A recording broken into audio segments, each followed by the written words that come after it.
কলকাতা লিগের প্রথম ম্যাচেই আটকে গেল মোহনবাগান। ভবানীপুরের সঙ্গে 1-1 গোলে ড্র করল ডেজি কার্ডেজোর দল। বলা যেতে পারে প্রত্যাশা মতো লিগ অভিযান শুরু হলো না মোহনবাগানের। টালিগঞ্জ অগ্রগামীকে 7 গোল দিয়ে কলকাতা লিগ শুরু করেছিল ইস্ট বেঙ্গল। অন্যদিকে মোহামেডানও ওয়ারিকে প্রথম ম্যাচে 6 গোল দিয়েছিল।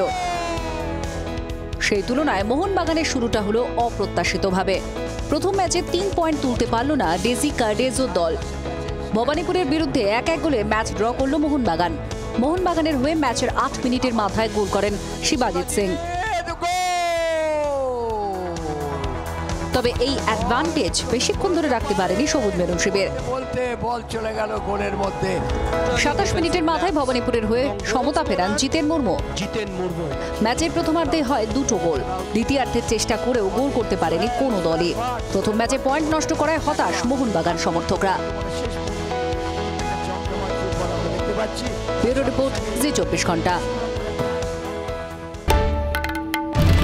বাংলার আওয়াজ, বাঙালির আবেগ, জি 24 ঘন্টা।